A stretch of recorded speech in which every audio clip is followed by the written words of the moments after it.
presidente Vizcarra dijo que se debe priorizar el trabajo conjunto de todas las entidades del Estado para combatir la pobreza, luego de que el Instituto Nacional de Estadística e Informática, INEI, revelara que el último año la pobreza monetaria aumentó por primera vez en el presente siglo, situación que consideró inaceptable.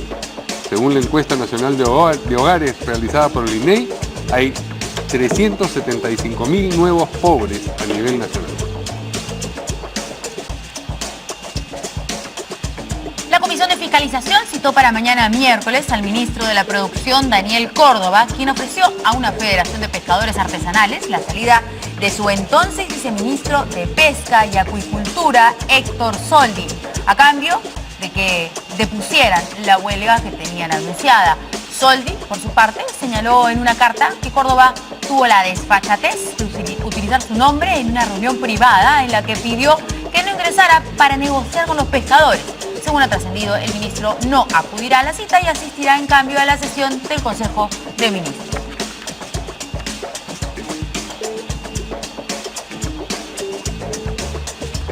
Y la legisladora de Fuerza Popular, Úrsula Letona, denunció por difamación a su ex compañero de bancada, Kenji Fujimori, quien deslizó en uno de los llamados Mamani Videos que la constructora brasileña Odebrecht habría financiado su campaña al Congreso.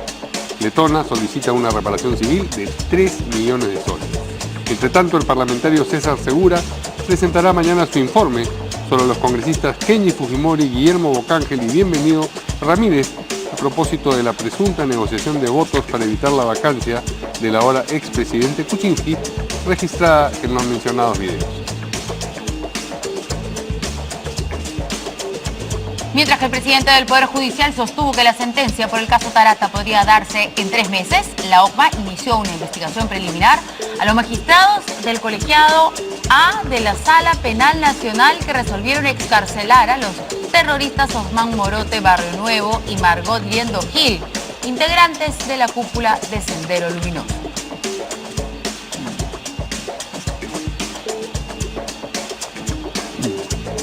Y para estar al día con la información nacional e internacional, usted tiene que seguirnos en nuestra página web www.canaln.pe.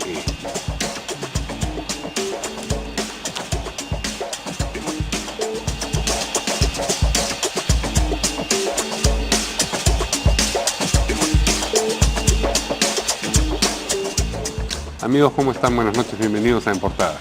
¿Cómo estás, Verónica? ¿Qué tal? ¿Cómo estás, Mario? Muy buenas noches. Vamos a presentar a nuestros invitados. Tenemos a Omar Chejade, excongresista. Gracias, Verónica, Mario. Muy buenas noches.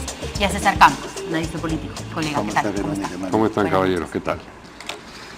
Pues bien, hoy día el presidente Vizcarra se pronunció acerca de esta noticia de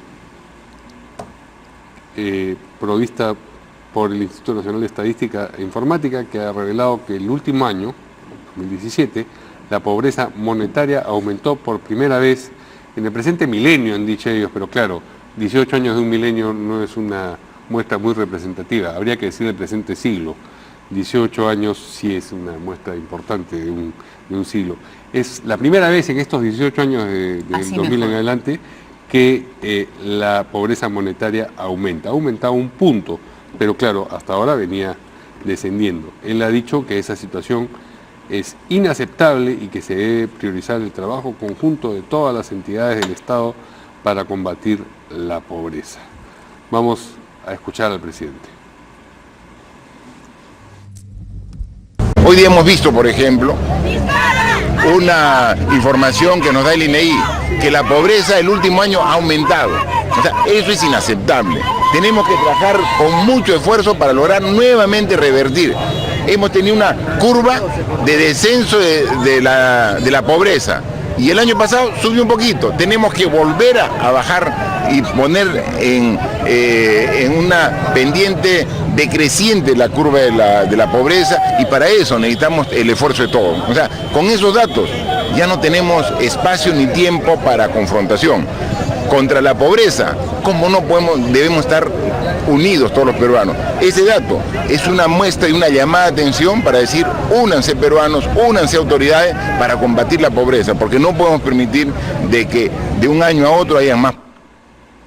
Bueno, aquí ya lo habíamos discutido hace una semana, creo aproximadamente. Pablo Secada estuvo en una reunión en donde se dieron estas estadísticas a empresas, primero estas cifras, y él nos hablaba de más de 370.000 peruanos que eran los nuevos pobres, ¿no? Y que esa era una cifra que debería preocuparnos cuando estábamos en medio del tema de la corrupción, lo que estaba pasando en el Congreso, claro, etcétera.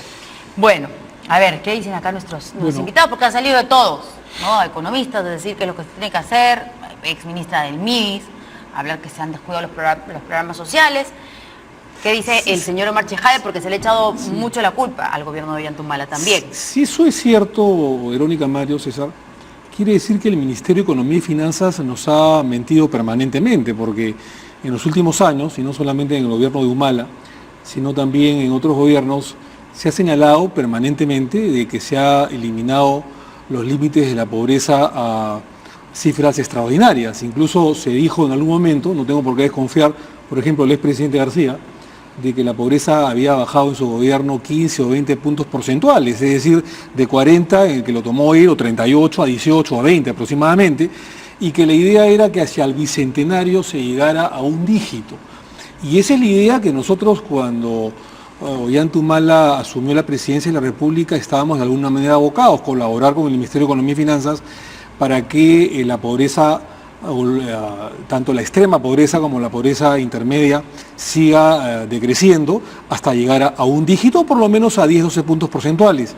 Lo que sí nos consta y denunciamos incluso en el Congreso de la República, incluso cuando estábamos en la bancada nacionalista, es al Ministerio de Economía y Finanzas, porque hubo una desaceleración económica. Claro, en ese momento se dijo de que ya no se crecía 6 o 7 puntos porcentuales como el gobierno de Toledo y García, porque el precio de los metales había caído internacionalmente, y porque siendo el Perú un país que dependía volátilmente de los precios de los metales, y el Perú, su economía básicamente se caracteriza en un 40% de la actividad minera, entonces debía caer, y que por eso estábamos de alguna manera entrampados. Pero nos mintieron. Es cierto que se desaceleró la economía en los últimos años, nosotros lo denunciamos, y cayó hacia el 2%. Ya el 2014 crecimos apenas 2% y luchamos el 2015 para crecer al 3%. Entonces, yo atribuyo honestamente a que hubo un mal manejo en el Ministerio de Economía y Finanzas, se politizó las políticas económicas, va la redundancia, técnicas que hubo en otros gobiernos precedentes. La ex primera dama, y no es, digamos, ningún secreto, metió su cuchara, siendo absolutamente ignorante en temas económicos, y otros más, por supuesto, pero sobre todo en temas económicos, metiendo su cuchara, haciéndose amiga y metiendo la cuchara cuando era Castilla, el ministro de Economía, y luego el señor Segura, al que se le denominó, entre el 2015 y 2016, creo que Vitocho le puso esa chapa, el ministro del frenazo. El día de hoy vemos que por diferentes medios de comunicación se pasea como si fuera pues el Salvador, una especie del autor del milagro económico del Perú, cuando él es uno de los principales responsables, Alonso Segura, de esta debacle que ha tenido el Perú en los últimos años, sobre todo en los últimos 3 años. Claro, probablemente Torne, con el tema político que tuvo, su salida, también no haya hecho mucho, no haya hecho demasiado, está bien. Pero creo yo que la debacle económica del Perú y estos límites de desaceleración que ha habido y que están reflejados en 370.000 pobres más en los últimos años, es en la pésima gestión que tuvo el Ministerio de Economía y Finanzas en los últimos 4 años aproximadamente, ¿no? Hay que mencionar quizás en vía de aclaración, porque a lo largo del día no lo he escuchado mucho, que se habla de la pobreza monetaria, es decir, la pobreza con chapa, ¿no? Monetaria. Porque no está incluida la valoración de todo lo que en los últimos años el Programa de Desarrollo de las Naciones Unidas consideró indicadores también muy importantes sobre la medición de la pobreza, como es el acceso a la salud, acceso a la educación, a los servicios, por supuesto, básicos, a la infraestructura que rodea incluso los cinturones de pobreza o extrema pobreza de nuestro país, que también evidentemente tienen una importancia. Se habla de pobreza monetaria porque esto está basado en una encuesta de hogares, ¿no es cierto? Y además donde más resalta, como lo han dicho muchos economistas y analistas, la pobreza urbana, que es lo que se ha incrementado, es decir, la gente que recibe menos de 338 soles y que con eso trata de supervivir, de sobrevivir, más que de vivir, por supuesto, cómodamente con ese ingreso monetario. En todo caso, es bueno determinarlo, me parece, porque hay que separar las cosas. Pero en segundo lugar, yo suscribo un poco lo que señala Omar, en el sentido que aquí todo el mundo pues ha salido hoy día o a vanagloriarse lo que hizo, como es el caso del presidente Alan García, que sin duda cumplió bien su tarea en su momento de darle un fuerte impulso a la economía y sobre todo a la economía social, ¿no? Porque bajaron efectivamente, y ahí están los indicadores, la pobreza extrema, pero el presidente García, por ejemplo, no desarrolló lo que Michael Porter el año 2009 se lo dijo a gritos en una conferencia anual de ejecutivos, que había 6 aspectos de reformas institucionales que debían complementarse para evitar justamente de que los pobres monetarios volvieran a la pobreza. Todo eso que había logrado Alan García necesitaba 6 indicadores más por moverse, que no se movieron. Es decir, el presidente García siempre apostó en ese terreno por el corto plazo. Yo creo que él debería también mirar al mediano plazo, más aún ahora que es expresidente. Y en segundo lugar, como bien dice Omar Chejade, es increíble ver desfilar a personajes del gobierno de Humala con una pachocha de verdad impresionante para hablar como si fueran los grandes gurúes. La señora Paola Bustamante, que critica lo del MIDI. Yo recuerdo perfectamente cuando se inicia el gobierno del presidente Kuczynski, cuando se le llamó la atención, creo que era Cayetana Aljovín la que estaba al frente, efectivamente, Aljovín estaba al frente del MIDI, cuando le dijo, oiga, de todos los programas sociales solamente me ha dejado uno, Jacobo Wiñay, que es productivo, ¿no es cierto?, con un indicador de impacto. ¿Dónde están los otros 5 programas? Y efectivamente el Congreso de la República recibe al Aljovín, hacen el estudio y confirman que efectivamente no había ningún indicador de impacto para medir, que estaban en camino Cunamás, que estaban en camino Pensión 65. Incluso el gobierno que asumía Pedro Pablo Kuczynski, nadie dijo que iban a destruir esos programas sociales. Pero el tema, para terminar esta parte, no va ni siquiera por la destrucción o la valoración positiva o negativa del programa social.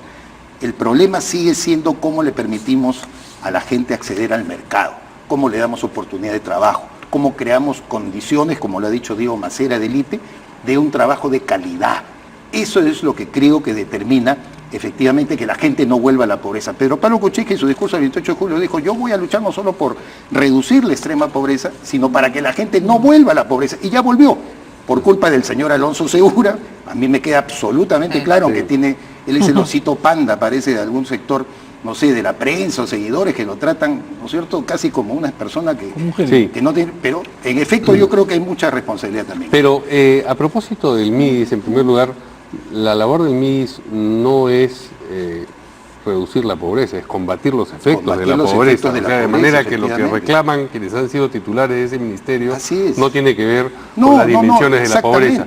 Y por otro lado, en efecto, habrá ministros de Economía aquí y allá que han tenido parte de responsabilidad, pero si hay un ministro de Economía o una ministra de Economía que no funciona, es responsabilidad del presidente del Consejo de Ministros y del presidente de turno removerlo. Si no lo remueven, es una responsabilidad, digamos, que va ascendiendo en la estructura de poder, ¿no? Ahora que le escucho al presidente Vizcarra, me llama la atención el tono en que lo dice, porque cada vez él afirma más la imagen de ser un nuevo gobierno. Perdóname, él estaba sentado también en el Consejo de Ministros en el año 2017, gobierno, claro, ¿no es cierto?, cuando se estaban viendo los indicadores.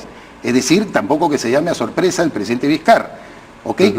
No le creemos a algunos mucho de que él está inaugurando un nuevo gobierno, por más que él está intentando hacer. Estas invocaciones a priorizar el trabajo conjunto de todas las entidades del Estado para combatir la pobreza son, digamos, eso, invocaciones. Digamos, es una arenga. Él quiere identificarse con la mezcla de la arenga con un marketing que dé la idea de que él efectivamente es un unificador. Pero si no se hace nada por cambiar, por ejemplo, la situación laboral en el país, que probablemente es uno de los problemas que significa una mayor traba para la generación de empleo, pues esta circunstancia no cambiará esencialmente, ¿no? Exactamente. Ahora, claro, Vizcarra, el presidente Vizcarra evidentemente quiere hacer un punto de quiebre, ¿no? Es decir, más allá de reconocer la sucesión constitucional, quiere, como bien dice César, decir un parteaguas, ¿no? O sea, Kuczynski es un gobierno de él, yo no participé. No, pero él estuvo en el gabinete. Por supuesto. Que él conoció cifras, indicadores, entonces, aunque tampoco que exagere la autonomía, ¿no?, la discrecionalidad de su gobierno respecto al gobierno de PPK, porque él estaba en ese gabinete. Claro, lo que pasa es que él de alguna manera entiende que no ha sido presidente del Consejo de Ministros, o sea, no ha sido el premier, no dirigía, no coordinaba ese gabinete, y que era un ministro más y que en todo caso él no es responsable de las políticas Pero Marc, económicas. escuchaba más que tú y yo, yo no todas estoy... las discusiones sobre cómo poder evitar. Sí, no lo estoy que haya más avalando, pobres, no lo estoy avalando a Vizcarra, lo único que te estoy diciendo es, trato de interpretar lo que él piensa, probablemente por un desconocimiento constitucional. Lo que tú bien dices, estoy perfectamente de acuerdo, es decir, había una sucesión constitucional, él ha sido parte de una plancha, de una fórmula presidencial, y es por eso que él ahorita está como jefe de Estado, es decir, ante la renuncia inminente, ante la vacancia que no se dio, que se dio la renuncia previa del expresidente Kuczynski. Bueno, yo creo que son errores, no hay que tampoco especificar, ser específico y decir este ministro es. Ha habido una serie de ministros que han colaborado en esta debacle que el día de hoy se ha reconocido, pero lo importante, acá quiero ir, es que, y tú lo sabes perfectamente, César, con la experiencia que tienes, es que el Ministerio de Economía y Finanzas siempre se ha manejado como una superestructura, ¿no es cierto? Es como la FIFA en el fútbol con el mundo, ¿no? La FIFA es una isla en el mundo que es intocable. O sea, eso ha sucedido con el Ministerio de Economía y Finanzas durante muchísimas décadas. Es decir, los técnicos se han empoderado del Ministerio de Economía y Finanzas. Y muchas veces se iba un presidente de la República, un ministro político, y no podía contra esta superestructura del Ministerio de Economía y Finanzas. Bueno, hoy día el INEI ha desenmascarado el Ministerio de Economía y Finanzas. Le ha dicho, no ha habido ningún crecimiento en los últimos años, más bien había un decrecimiento y una cantidad de pobres que el pueblo peruano francamente desconocía, que es 370.000 en los últimos años. Ese y es un buen punto. Eso del superministerio también hay que mirarlo desde la perspectiva de todo lo que domina el área del Ministerio de Economía y sobre todo el área de Hacienda, ¿no? Porque el Ministerio de Hacienda es el cuco de todos los ministros, además cuando le dicen, oye, pero yo tengo que, y el presidente ha prometido, lo siento Cholo, acá te corto la torta y no vas a poder continuar. Pero al margen de ello, por ejemplo, influyen sobre las políticas tributarias. El señor Segura, yo nunca lo voy a olvidar, pues redujo el impuesto a la renta de 30 a 28%. Ahora que estamos viviendo, y que lo ha dicho David Tuesta, ¿no? El grave problema de la caída brutal de la recaudación, yo digo, ¿en qué momento pues cada uno asume su responsabilidad? Tú tienes toda la razón, Torne tampoco fue un ministro, digamos, con todas las luces del caso. Evidentemente, entre Segura y Torne yo no veo ninguna diferencia mayor. Algunos dicen, no, es que yo frente a la caída de los metales, más bien sustenté el modelo económico, dándole ciertamente un amortiguamiento a la caída, es el argumento de Segura. Mientras que Torne más bien se enfrentaba a Segura, pero también quería reducir el IGB, ¿no es cierto? Que todos le decían, por lo menos ni sin ser economista, esto es una locura en el contexto que lo íbamos a hacer. Al final salió un híbrido de norma en cuanto a la reducción del IGB y para qué productos podía oficiar. Yo creo, Mario, lo que tú has señalado, tu comentario, que ha sido muy breve, pero me parece lo más sustantivo. Gracias. Acá de lo que se trata es de orientar generación de empleo. ¿Y qué cosa genera el empleo? Es la inversión. ¿Y cómo se genera la inversión? Creando confianza, ¿no es cierto? No solamente a los empresarios nacionales, a los empresarios internacionales, y porque ya lo de la inversión pública también está puesto en Ahora, yo pongo en el tapete esto nada más. Han habido errores técnicos, los han habido. Yo siempre he dicho además que el ministro debe ser político y el viceministro debe ser los técnicos. Pero acá se ha priorizado el tecnicismo sobre los políticos, que en verdad son los ministros de Estado, y esto lamentablemente ha ocurrido en el Ministerio de Economía y Finanzas. Pero pongo sobre el tapete lo siguiente. También habrá afectado sobre estos 370.000 pobres adicionales que nos ha revelado el INEI la crisis política en los últimos años. A mí me parece que también ha afectado. Sí. Pero una pregunta pertinente a propósito de la observación que haces es si, por ejemplo, lo que mencionaba yo de la reforma laboral no se ha producido por razones técnicas o por razones políticas. Yo pensaría que es lo segundo. Entonces no es que el superministerio se impuso y dijo no hay que hacer reforma laboral. Es más bien que los políticos se impusieron sobre quien pudiera pensar de otra manera y dijeron no hay que tocar este tema porque es impopular. O, por ejemplo, meterse a lo de la refinería es una decisión política, no es una decisión técnica, y es una decisión de un impacto económico tremendo. Entonces, creo yo que en esta compulsa entre lo técnico y lo político ha sido muy perjudicial. Cuando hablo de lo político, hablo de que el ministro debe ser político. Y tú tienes razón, estoy de acuerdo contigo, es decir, cuando ha habido estos entorpecimientos de falta de inversión por lo político, ha sido por la coyuntura política, no porque haya un ministro técnico, y porque el Congreso de la República ha sido incapaz, por politiquerías y por intereses subalternos de detener el desarrollo. Pero yo no voy a eso, no voy a la coyuntura política. A lo que yo voy es que el ministro debe ser político y el técnico debe ser los asesores o el viceministro. No, hubiera sido decisión presidencial también. No, en última instancia eso recae en el presidente de la República, probablemente. Conga no va. ¿Cuál es la región que Y está es el más libro pobre? que acaba de publicar César Humberto Claro. Cabrera, que yo les recomiendo leerlo, ya lo ha comentado Aldo Mariátegui en su columna, yo la verdad lo estoy devorando para saber toda la perversidad, porque ha habido perversidad, mala intención, mala fe, sobre todo de la señora Nadine Heredia respecto a un proyecto que ella misma le quitó el piso, y sobre todo, por, como bien dice Omar, que conoce y ha conocido de cerca a la pareja presidencial, meter las narices donde no debía, donde no debía, especialmente ella. No sabía. Y es terrible lo que cuenta. Ojalá lo tengan a César Humberto Cabrera por acá. Vamos a ir a una pausa, pero primero vamos a conocer algo que está en el Twitter, ¿no es cierto? Un pronunciamiento de los partidos políticos, Un pronunciamiento. bueno, relacionado al Partido Nacionalista, pero que todos de alguna manera se ven afectados. Esto es lo último de la información. Pronunciamiento de los partidos políticos del Perú, con pleno respeto. Pronunciamiento de los partidos políticos del Perú, con pleno respeto del principio de separación de poderes y la importante labor del Ministerio Público y del Poder Judicial. Manifestamos nuestra profunda preocupación por la solicitud fiscal de disolver o suspender por 5 años al Partido Nacionalista debido a considerar un peligro para la sociedad su participación en las elecciones generales del año 2021 por el proceso penal que se le sigue a los señores Ollantumala y Nadine Heredia. El artículo 35 de la Constitución Política del Perú consagra a los partidos políticos como instituciones constitucionales básicas del sistema democrático que gozan de personalidad jurídica y que constituyen el cauce a través del cual los ciudadanos ejercen sus derechos políticos y concurren a la formación y manifestación de la voluntad popular. En tal sentido, constitucionalmente, un partido político tiene una existencia autónoma y no es responsable de las acciones individuales de sus integrantes, ya que afectaría los derechos de todos los militantes y electores. Trasladar la responsabilidad individual de una persona a un partido político socava las bases de nuestra democracia y debilita el sistema de partidos, falsea la voluntad popular y genera un precedente de criminalización política.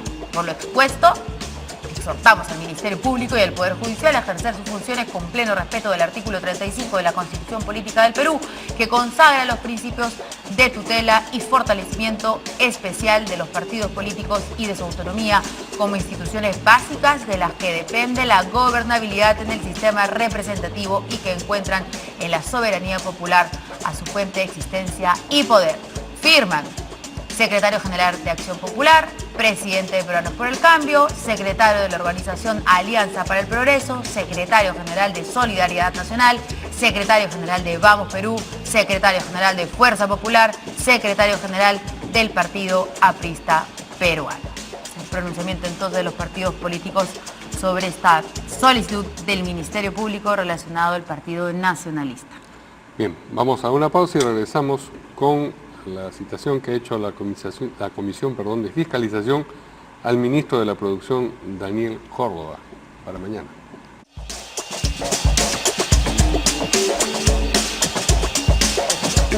Bueno, seguimos acá comentando este pronunciamiento, algo que de repente desean agregar nuestros invitados por este pronunciamiento de los partidos políticos sobre esta solicitud específica del Ministerio Público contra el Partido Nacionalista. Yo entiendo lo que conversábamos no al aire, que efectivamente sí hay un espíritu de cuerpo de los partidos porque se pueden sentir afectados, pero también tienen razón, o sea, tampoco puede prevalecer pues los ayatolas en el Ministerio Público, ¿no? Es decir, que porque hay algunas manzanas podridas dentro de un partido, como el Partido Nacionalista, fundamentalmente los líderes, todo el partido está contaminado, no es así. Yo he conocido dentro del Partido Nacionalista, dentro de las bases, y dentro incluso de la dirigencia, a personas bien intencionadas, honestas, y que dejaron la piel, como se dice en la cancha, para sacar un proyecto adelante. Y imagino que en todos los partidos lo mismo. Entonces, lo que ha sucedido es al revés de lo que el fiscal interpreta. Es decir, en el caso del Partido Nacionalista, los Sumala Heredia y algunos otros más se aprovecharon del partido para lucrar y para sacar dinero para sus propios intereses en el tema no solamente de Odebrecht o el cartel brasileño, sino de mucho más, y de otros más. Pero la gran masa, digamos, del Partido Nacionalista, los dirigentes han actuado de buena fe y como no las bases. Si esto fuese así, entonces el partido fujimorista del año 2000 también se debió disolver, porque el líder, digamos, fue extraditado y condenado a prisión por 25 años. Entonces, no hay que confundir, no hay que ser pues ayatolas o extremistas en el caso del Ministerio Público, ¿no? Suscribiendo todo lo que dijo Omar, solamente reflexionar de por qué razón el Partido Nacionalista mantiene vigente su inscripción. Porque una ley que me parece torpe y absurda y ridícula para cualquier partido, ¿no? Lo premia por no haberse presentado ni haber medido fuerza en las últimas elecciones. No solo el Partido Nacionalista, solamente te interrumpo. No, está bien. No solamente el Partido Nacionalista, varios. Son varios. El Partido Humanista. Y voy a, Partido perdón, Humanista. Mario, y voy a poner al revés de la balanza, ¿no? El fil de la balanza.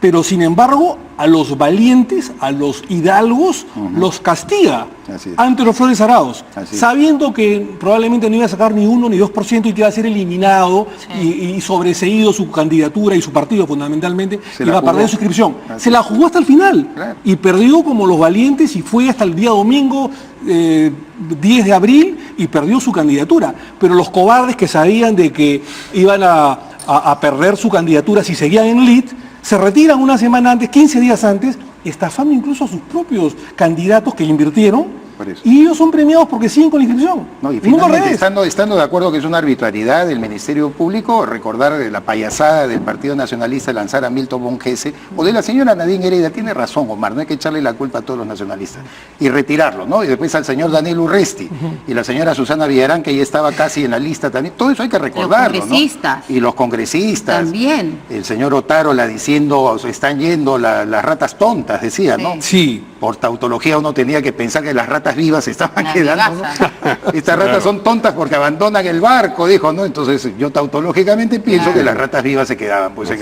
en el barco, ¿no? Bueno, hundieron. cada cosa que hemos visto. Bueno, Pasa que su nivel de inteligencia tampoco le alcanza mucho, ¿no? Hablo de Freddy Otárola, por Bueno, supuesto, ¿no? también.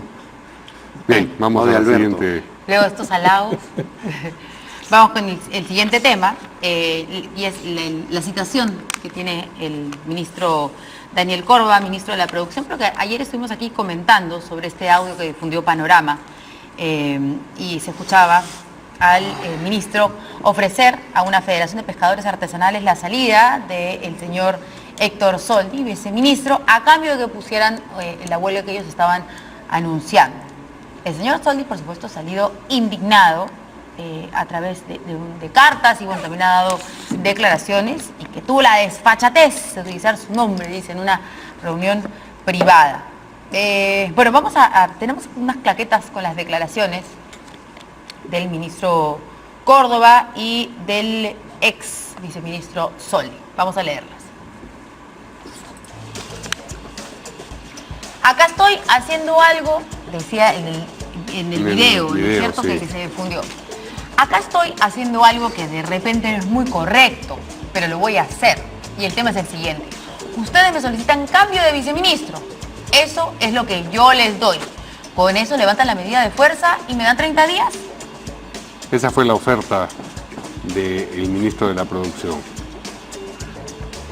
Ahora la carta. La carta con la que ha protestado, por supuesto, el entonces viceministro de Pesca y Agricultura, señor Soldi.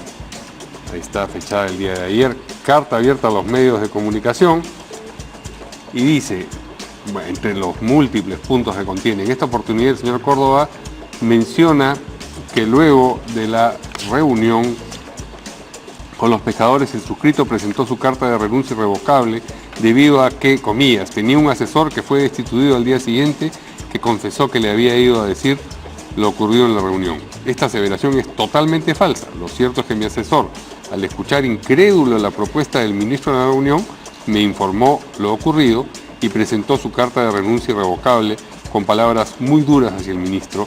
Por tanto, ni fue despedido ni confesó nada. Simplemente renunció indignado por lo que vio y escuchó del señor Córdoba. ¿Qué más?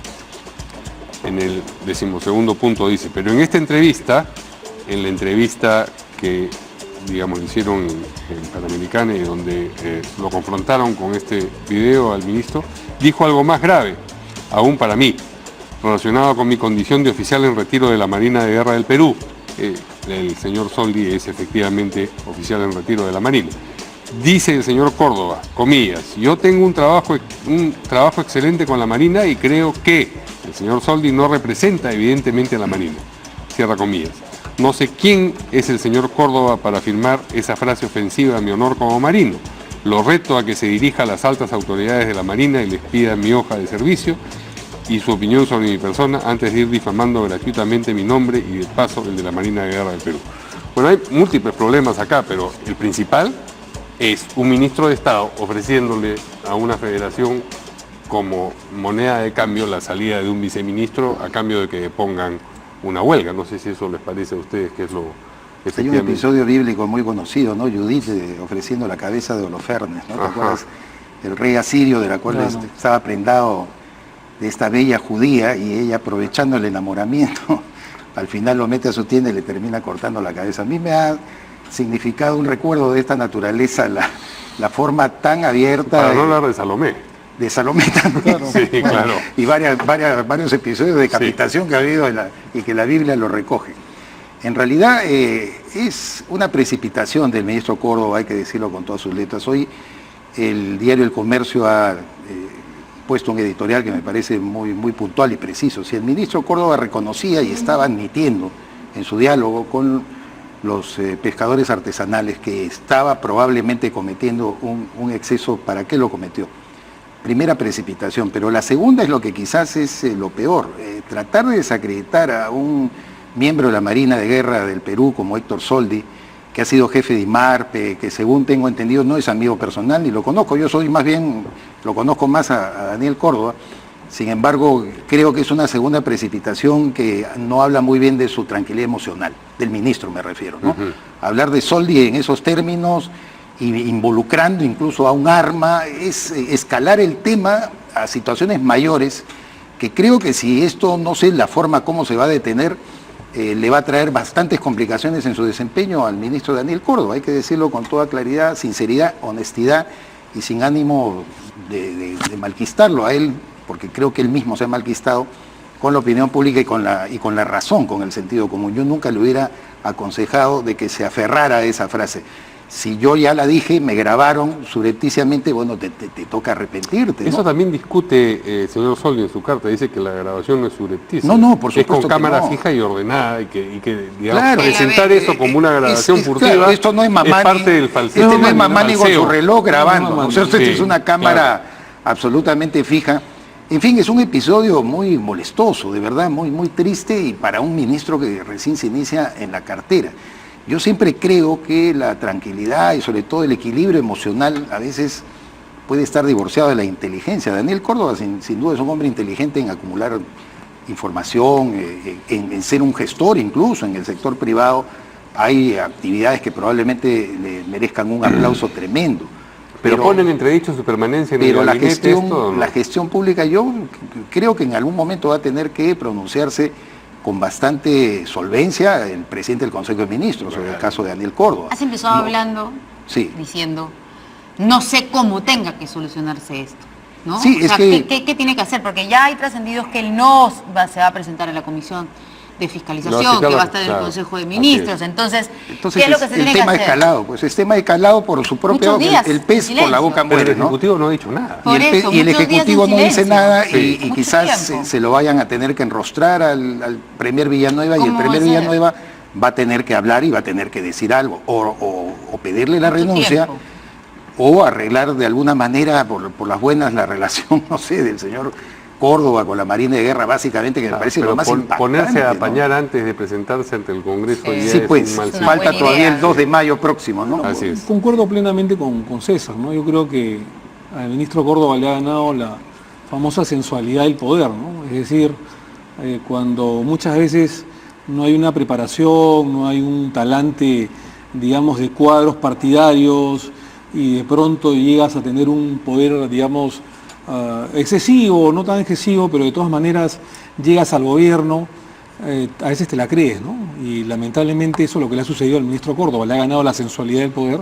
¿Pero que en un día, un mes? Lo que fue ese, 10 días, menos, una semana. ¿Eso cuándo fue? ¿A los 2 días que asumió? Eso fue el 4 de abril. El 4 de abril. Y yo lo he escuchado y él dice que... Claro, la reunión es del 4 de abril y la salida de Soldi es del 12 de abril. Ya, él dice que Soldi había hecho una mala gestión y que aparentemente... Discriminatorio. Sí, que él estaba perturbando la gestión en el ministerio, la cartera que dirige Córdoba, ¿no? Pero ha sido poco elegante, ¿no? Porque además no necesitaba para negociar con estos sindicalistas, digamos, poner en cabeza o en bandeja de plata la cabeza de nadie, mucho menos de un viceministro, ¿no? Entonces, si así se maneja con su viceministro, ya te puedes imaginar cómo se debe manejar con un ciudadano de a pie, ¿no es cierto? Que por ahí a lo mejor va a iniciar un reclamo por vía regular o alguna petición, digamos, por vía ordinaria. Entonces, era el viceministro heredado. En todo caso, sí, así es. debió tomar pedir la renuncia, Claro, pero no ofrecérsela. pero no Sí, puedes digamos, haberlo mantenido durante algunos días para luego ofrecerlo. ahora la Como pregunta es... Cambalache con la federación. Ahora, yo meto la pata de esa forma.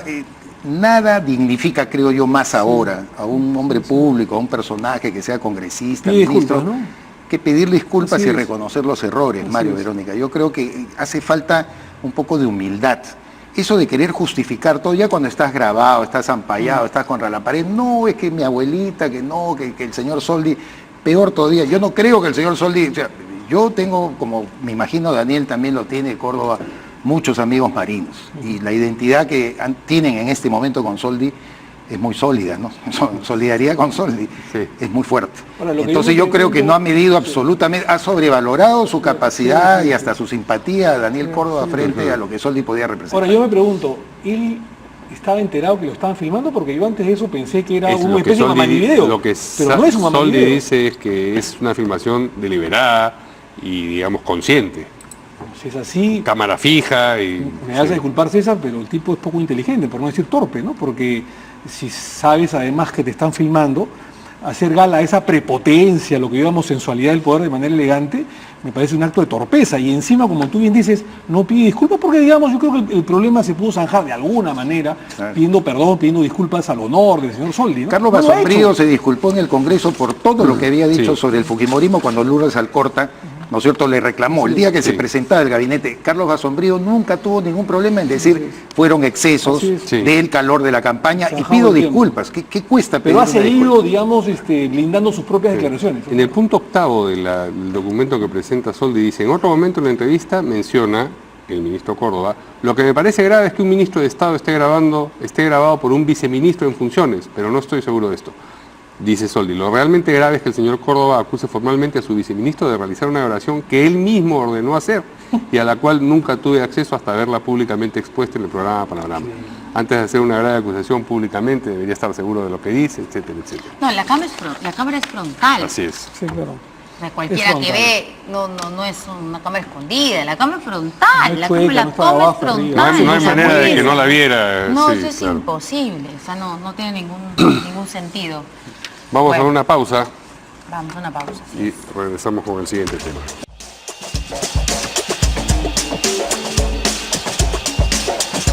Muy bien, la legisladora de Fuerza Popular Úrsula Letón ha denunciado a Kenji Fujimori, quien solía ser compañero suyo de bancada, por difamación y está ¿Lo ha denunciado o demandando... lo ha demandado? Porque creo que ha pedido una sí, indemnización. sí, ¿no? es una querella, sí. La difamación es una querella, ¿no? Claro. Ahora, No, yo se dudo da en, mucho... en las dos vías, creo puede darse, ¿no es No, cierto? esto es en la vía penal. ¿Es en la vía sí, penal? lo que pasa es que es instancia de ¿O solo parte. en- No, es la vía penal. Pero yo dudo mucho que esto llegue a buen puerto, ¿no? Porque, digamos, Kenji puede alegar... Lo que vamos ese- a escuchar primero. Ah, bueno, está bien, está bien. Ha pedido 3 millones de soles. Esto por lo que desliza a Kenji en uno de los famosos Mamani videos, en el sentido de que una de las Ahí está. congresistas que supuestamente habría recibido financiación de Odebrecht sería, para su campaña congresal, sería Úrsula Letona. Por la comisión, ahí está, efectivamente, del delito contra el honor en su modalidad de difamación, ilícito penal cometido 3 millones. en mi agravio. Eso, y dice, requiere el pago por concepto de reparación civil por el daño moral producido por la publicación difamatoria de la suma de 3 millones de soles. El complemento de la pena. Complemento de la pena. Así es. Ahí quizás Omar Chejade puede explicar claramente, yo le pido perdón por intermedio de No, ustedes. no, tranquilo, por A favor. ver, si me permite, voy a terminar No, para de terminar. leer el sustento de este documento. Dice la congresista letona, me atribuye un hecho totalmente falso con un ánimos evidentemente difamatorio, señalando, letona, han sido financiados por Odebrecht.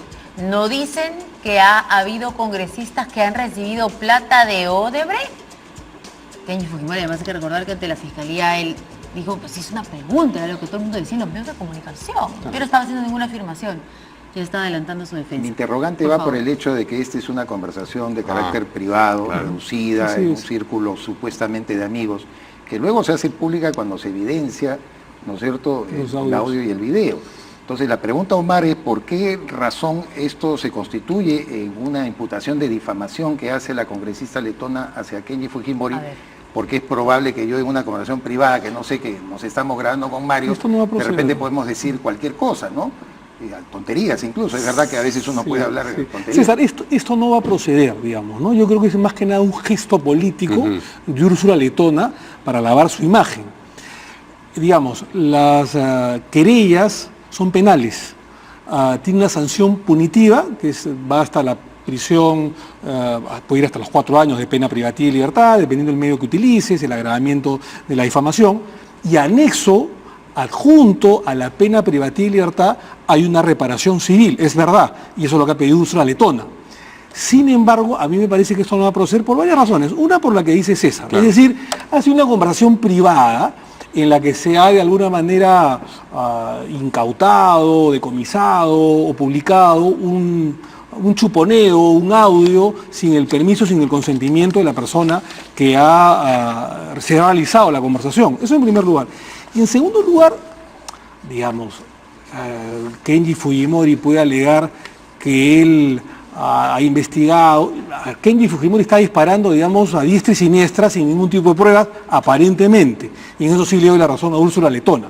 Estoy comentando la prognosis, o sea, el pronóstico, la factibilidad que esta denuncia por querella penal prospere o no en sede judicial. Entonces, como abogado, me parece que esto no va a prosperar. Primero, porque esto ha sido sacado de una conversación coloquial privada. Y en segundo lugar, porque Kenji Fujimori puede perfectamente decir de que, bueno, él tiene el carácter de la inmunidad, de la investigación, y que él como congresista de la República está investigando y le ha llegado información que ha habido un movimiento sospechoso de dinero que ha ingresado a determinadas arcas de congresistas o de candidatos al Congreso. Por lo tanto, yo no conozco en jurisprudencia, Mario, César, ninguna experiencia al respecto en que haya habido una condena o una sentencia o que haya prosperado una querella por un tema parecido al de Kenji. La verdad que no, contra un congresista de la República. Hay un tercer elemento que es mediante el cual han querido, por supuesto, hostilizar y fastidiar a la congresista letona, que es la participación de su esposo abogado, ¿no es cierto?, en la emisión de un informe del cual, según sostiene Víctor Andrés García Belaúnde, se habría beneficiado Odebrecht. Es decir, como tú bien señalas, en vía especulativa, porque no hay ninguna prueba, por supuesto, sobre ello, y estoy yo tratando de justificar evidentemente el tema, pero como tú bien señalas, Kenji Fujimori diga, oiga, pero si el propio esposo de la congresista letona fue citado a una comisión investigadora, está todavía en condición de testigo, pero yo especulo, pues, en vía de una investigación que podría haber recibido por esta vía. Si esto es decir, tiene, así, a mí, o sea, a ojos vista, como tú bien señalas, lo que más le ha molestado a la congresista letona, y con justa razón, es que el señor Kenji Fujimori no se ha disculpado. Pues. O sea, no ha querido disculparse ni con ella, ni con Galarreta, ni con Lourdes Alcorta, porque señalemos que son las 3 personas que fueron mencionadas en esa conversación. Pero es cuestión de tiempo, porque ya está en ese espíritu.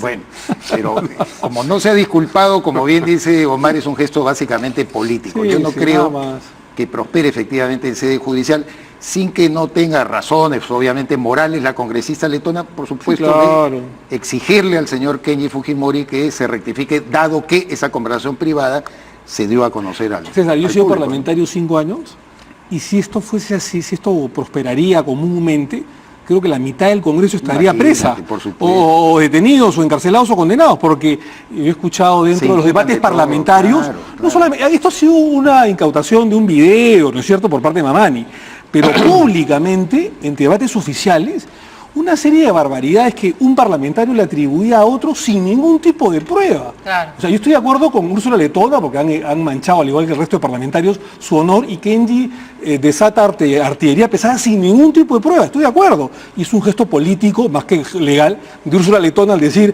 voy a denunciar y voy a acreditar a Kenji.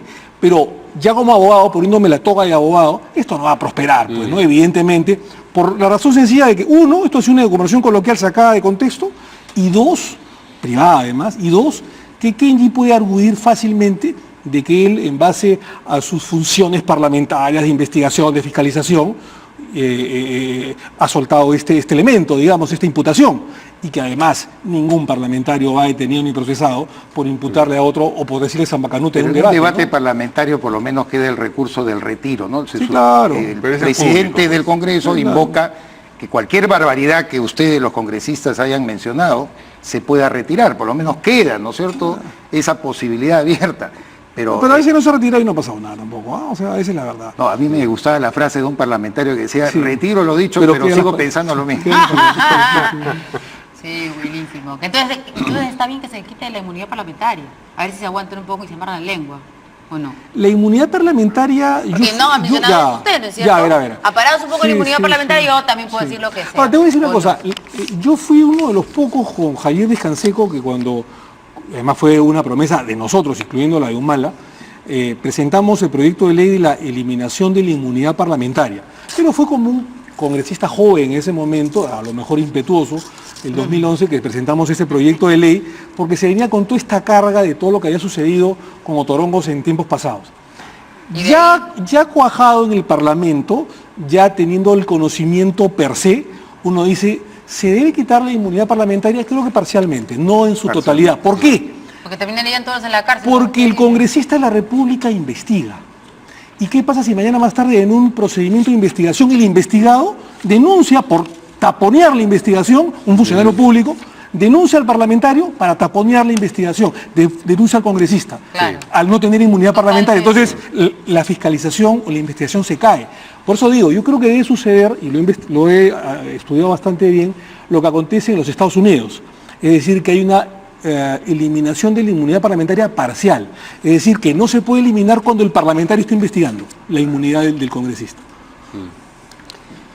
Bien, por otra parte, el parlamentario César Segura, que es la persona designada por la Comisión de Acusaciones Constitucionales para hacer el informe sobre el caso de Kenji Fujimori, Guillermo Bocángel y Bienvenido Ramírez a propósito de lo que supuestamente revelan los Mamani videos, pues mañana va a presentar ese informe y vamos a ver qué es lo que ocurre. Creo que por el momento no hay mucho que decir al respecto, sino hasta Pero que... todo hasta ahora conduce hacia el levantamiento del fuero y el desafuero. Sí, mejor bueno, dicho, esto ¿no? va a llegar a la comisión, Claro. de ahí a la permanente, de ahí al pleno, o sea que tiene un trámite, pero lo van a hacer a paso de polka, parece, ¿no? Como lo hemos comentado acá, las últimas declaraciones, además de Keiko, era un úcase contra su hermano, que yo no creo ni olvido ni perdón, o sea, de ninguna manera. Además sería muy vergonzoso y le Sí, pues. sería inconveniente políticamente hablando que de pronto retroceda, eso no tiene ningún sentido. Y sancionarlo de la misma manera como se han sancionado a los Comegol o Comepollo de las legislaturas pasadas, desafueros inmediatos. No, pero políticamente a Keiko le conviene recomponer también su mayoría. Por Es obvio supuesto, que con los también. 3 accesitarios viene gente más leal hacia ella, ¿no? Por lo menos nueva. Esto Por no lo menos tiene nueva. ninguna diferencia con la compra de congresistas del año 2011. Esto es incluso hasta peor. Sí. Incluso económicamente más perjudicial para el Estado. Porque en aquella oportunidad ya del escenario y abominable era que Montesinos reparta dinero a parlamentarios 2001. para que se pasan... Sí. El 2011. El 2000, Sí. no, el 2000. Perdón, el 2000. Sí, 2000. Sí, 2000. Y ya era abominable que Montesinos reparta dinero a los parlamentarios del 2000 para que se pasen a la mayoría fujimorista Sí. ese año. Pero peor aún es esto, porque ese es un reparto de obras públicas a determinados congresistas de determinadas regiones, Sí. que ocasionaba una cantidad de dinero perdida 10, 20 o 50 veces mayor que la que daba Montesinos en el año 2000. Entonces, esto es abominable. Cuando se dice por ahí, oiga, no, pues no se puede comparar las pilas de dinero en el cine Montesinos con esto, yo digo, no solamente se compara, sino que esto es peor incluso, por la razón que he explicado, ¿no? Muy bien. Vamos a una pausa y regresamos luego con lo que ha dicho el presidente del Poder Judicial a propósito de fallo en el caso Tarata que podría darse en 3 meses.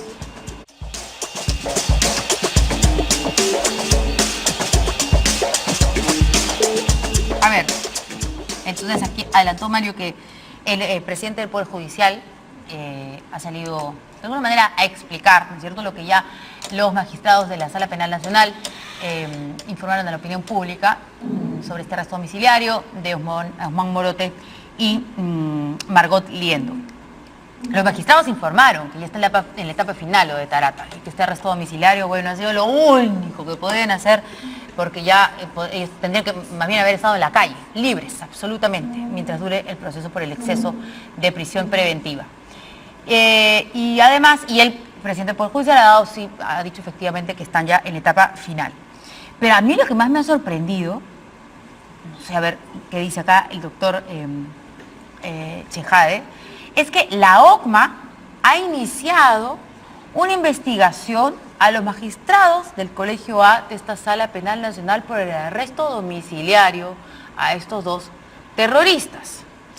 No, lo que pasa es que la costumbre, digamos, judicial hace que no exista un arresto domiciliario después que se han cumplido los 36 meses de prisión preventiva. Normalmente a alguien se le impone por un caso ordinario 18 meses y cuando es complejo 36, por la complejidad del caso, por la gravedad, es un tema de terrorismo.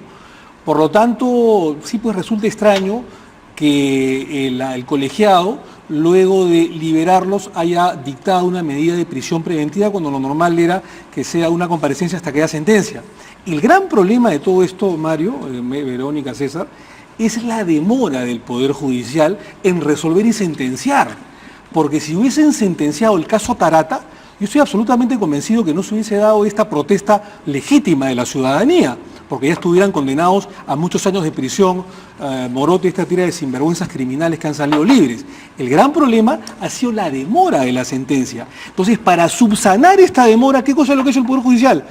Como ya no me queda otra que liberarte, te arresto domiciliariamente. A mí no me queda la menor duda que en los 3 meses que he señalado Duberlí, les debe haber llamado la atención esta sala, van a condenar a Morote y al resto y van a volver a prisión. Seguro. Pero ya se ha dado este problema primigenio, ¿no? Sí, ahora, pero yo digo, o sea, salen a explicar los magistrados y la explicación queda como por las puras, porque la OCMA ahora los está investigando.